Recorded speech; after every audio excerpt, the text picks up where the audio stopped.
শাশুড়ি মা নাকি কখনো মা হতে পারে না, কথাটা কতটা সত্য সেটাই আজকে যাচাই করব। হে এভরিওয়ান, কেমন আছো সবাই? আশা করি সবাই ভালো আছো। আমার চ্যানেলে সকলকে স্বাগত জানিয়ে আরও একটা নতুন ভিডিও শেয়ার করছি। আজকে আমি তোমাদের সঙ্গে শেয়ার করব এই তীব্র গরমে মাথা ঠান্ডা রেখে উনুন ধারে রান্নাবান্না থেকে শুরু করে সংসারের যাবতীয় কাজ কিভাবে নিজের হাতে সামলায়। তো এই যে ঘুম থেকে উঠে সবার ফার্স্টে আমি উনুন ধারে চলে আসলাম চা তৈরি করার জন্য। তো চা তৈরি করতে অর্ধেক চা কিন্তু উনুনেই পড়ে গেছে। যে কাজটাই ভাবি যে একটু তাড়াতাড়ি করে করব, সেই কাজটার ক্ষেত্রেই না বেশি ঢালাঢালি হয়ে যায়। আগেকার দিনে নতুন নতুন বিয়ে হলে কিন্তু নতুন বৌদির কিন্তু দুধ আউটেতে দিত। আমাদের বাড়িতেও কিন্তু দেখেছি যে বৌদিরা দুধ জাল দিত। সেই দুধ ফুটতে ফুটতে যদি হাঁড়ি থেকে যদি উতরে পড়ে যায়, এটাতে নাকি সংসারের আয় উন্নতি ও লক্ষ্মী আসে। তো যাই হোক, সকালবেলা চাটা খেয়ে নিয়েছি। চাটা খেয়ে এখন চলে আসলাম উনুনের মুখটা ঠিক করে নিতে। এর আগের দিনেও কিন্তু আমি উনুনের মুখটা ঠিক করে নিয়েছিলাম। তো সেদিন না অতটা ভালো হয়নি, যেহেতু নতুন নতুন কখনো করিনি যে। তো যাই হোক, আবারও কিন্তু ভেঙে গিয়েছিল, তাই আজকে আবার ভাবছি যে ঠিক করে নেব। আর যে কাজটা আমি ভাবি যে করব, সেটা যতক্ষণ না ভালোভাবে পারফেক্টলি হবে, সেটা কিন্তু আমি সব সময় করার চেষ্টা করি। সে যে কোনো ক্ষেত্রেই হোক না কেন, ছোটবেলা থেকেই কিন্তু আমি এই রকম। তাই দেখো, উনুনের মুখটা এর আগের দিন ভালো করে সারতে পারিনি, তাই আজকে কিন্তু আবার ভালো করে মাটি দিয়ে কিন্তু সেরে নিয়েছি। ভালো করে উনুন ধারটা লেপে নিই, তারপরে তোমাদেরকে আমি কাছ থেকে দেখাবো যে কতটা পারফেক্টভাবে আমি উনুনের মুখটা কিন্তু ঠিক করেছি।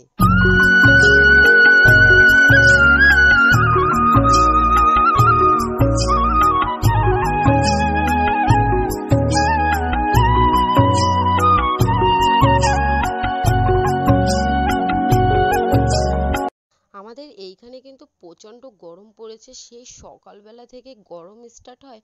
আর যতক্ষণ না ভোরবেলা আসে ততক্ষণ কিন্তু গরম থেকেই যায়। তো আমাদের এইখানে বেসিক্যালি 43 ডিগ্রি হবে হয়তো। তোমরা যারা যেখান থেকে আমার ভিডিওটি দেখছো, তোমাদের ওইখানে গরমের তাপমাত্রা কিরকম অবশ্যই একটু কমেন্ট বক্সে এসে জানিয়ে দিও। উনুন ধারটা কিন্তু আমার ল্যাপা হয়ে গেছে। তো চলো তোমাদেরকে একটু কাছ থেকে দেখিয়ে দিই যে উনুনের মুখটা কিভাবে আমি সারলাম। তো মাটি দিয়ে একেবারেই ভালো মতো করেই কিন্তু আমি সেরে নিয়েছি। আর এটাই হচ্ছে আমাদের বাড়ি।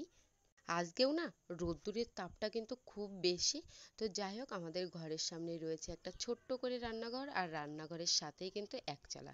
তো এর মধ্যেই কিন্তু সব সময় রান্না বান্না আমিই করি। বাড়ির জায়গাটা অনেকটা বড় হলেও ঘরটা যেহেতু মাঝ বরাবর করা, তাই না উঠোনটা দেখে মনে হয় যে একটু ছোট। পরবর্তীতে যখন ঘর করা হবে, তখন কিন্তু রাস্তার পজিশন দেখেই কিন্তু করা হবে। তারপরে চলে এসেছে কাকা মাছ নিয়ে। তো রাস্তায় এসেই না আমি এই রুই মাছটা থেকে আর চোখটা কিন্তু ফেরাতেই পারিনি। প্রথমে কিন্তু অনেক দাম বলেছিল, তারপরে দর কষাকষি করে শেষ পর্যন্ত কিন্তু অনেক কম দামে কিন্তু মাছটা কিনতে পেরেছিলাম। আর এখানে কিন্তু মোট 4 জন মিলে এই বড় মাছটা কিন্তু ভাগ করে নিচ্ছিলাম আর কি। তো দেখো, মাছটার পেটে কিন্তু ডিমও হয়ে গেছে। তো আমি একটু মাছের মাথাটাও নিয়ে নিলাম, যেহেতু অনেক দিন ধরে মাছের মাথা দিয়ে ডাল খাই না। তো মাছের মাথাটা রেখে দেব, আর মাছগুলো কিন্তু রান্না করব। তো এখন চলে আসলাম ঘরে। তো বাপের বাড়ি থেকে যেহেতু রসুন পেঁয়াজ দিয়েছে অনেক, তো এখনও না শেষ করতে পারিনি। প্রায় 1 মাস কিন্তু হতেই চলো, পেঁয়াজ প্রায় শেষের পথে। আর এই রসুন শেষ হতে হতে কিন্তু 2 থেকে আড়াই মাস হয়ে যাবে।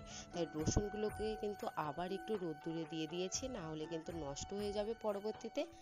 দুপুরে রান্না করার আগেই ভাবলাম যে ঘরে যে সমস্ত জামা প্যান্টগুলো রয়েছে, সেই সমস্ত জামা প্যান্টগুলো আগে গুছিয়ে নিই আর কি। তো এই যে এক এক করে জামা প্যান্টগুলো কিন্তু গুছিয়ে নিচ্ছি, আর বাবার কিন্তু গরমের জামা প্যান্টগুলো বের করে রেখে দিচ্ছি আর কি, গেঞ্জিগুলো। তো চলো তোমাদেরকে এবার বলি যে শাশুড়ি মা নাকি কখনো মা হতে পারে না।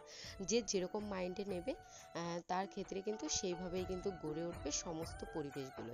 তো আমার ক্ষেত্রে আমার মা যেরকম, আমি মাকে যতটা ভালোবাসি, শাশুড়ি মাকেও কিন্তু সেম ততটুকুই ভালোবাসার কিন্তু চেষ্টা করি। বাকিটা হচ্ছে পরবর্তী। তো যাই হোক, এই যে এক এক করে কিন্তু আমি সমস্ত কিছুই কিন্তু গুছিয়ে নিচ্ছি আর কি।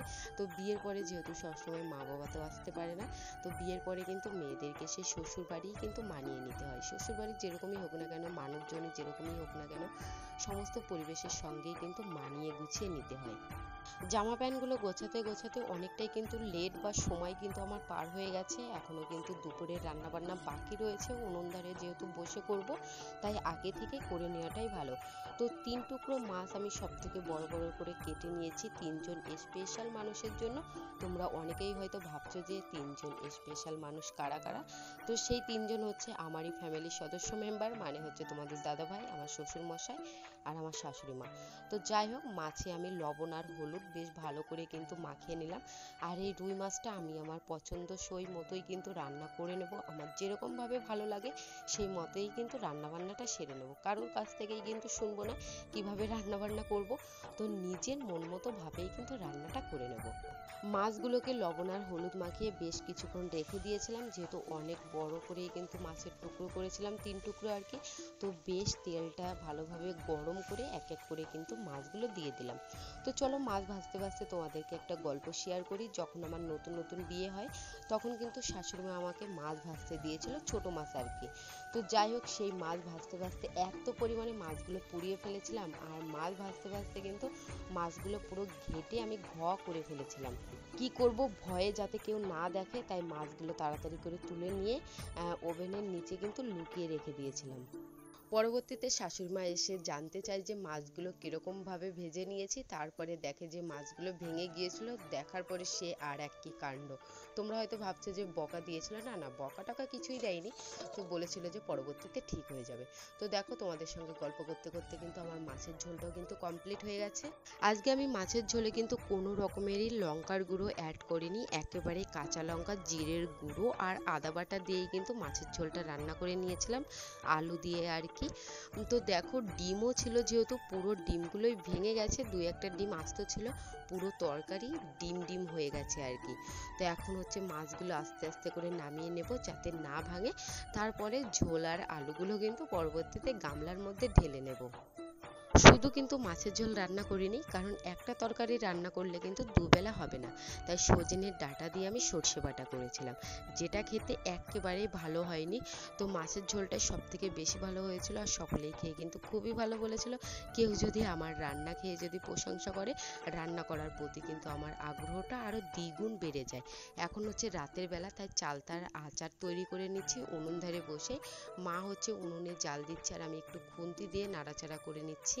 এই ভিডিওটি কিন্তু অনেক আগেকার, তাই ভাবলাম যে আজকে যে ভিডিওটি করেছি সেটি একটু ছোট হয়ে গেছে, তো এর সঙ্গে আচারের ভিডিওটি একটু জয়েন করে দিই।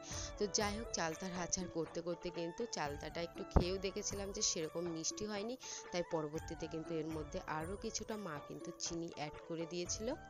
এখন যেহেতু গরমকাল, গরমকালে কিন্তু আচারযুক্ত বা টকযুক্ত খাবার খাওয়াই কিন্তু শরীরের পক্ষে সব থেকে বেশি ভালো। আর গরমকালে তো সেরকম একটা ফ্রিজের জল খাওয়া কিন্তু একেবারেই কিন্তু ভালো না। এতে কিন্তু আরও বেশি ঠান্ডা লাগে, আরও বেশি কিন্তু শরীর খারাপ করে। তো যাই হোক, চিনি পরবর্তীতে দেওয়ার পরেও কিন্তু মিষ্টি হয়নি, তারপরে কিন্তু মা আবারও কিন্তু চিনি দিয়ে দিয়েছে। আর কিছুক্ষণ কিন্তু জাল দিলেই যে একটু আঠালো ভাব হবে, তারপরেই কিন্তু নামিয়ে নেব। চালতার আচার করতে করতে দেখো কালারটা কিন্তু একেবারেই পাল্টে গেছে, দেখেই মনে হচ্ছে যে কতটা লোভনীয় লাগছে। তো চলো এবার নামিয়ে নিই। তো দেখো, একটা গামলার মধ্যে কিন্তু নামিয়ে নিয়েছি। মাকে বললাম যে এবার আমাকে একটু বাটিতে দাও, আমি একটু খেয়ে দেখি কিরকম হয়েছে। তো চলো, আজকের ভিডিওটি আমি এখানে শেষ করছি।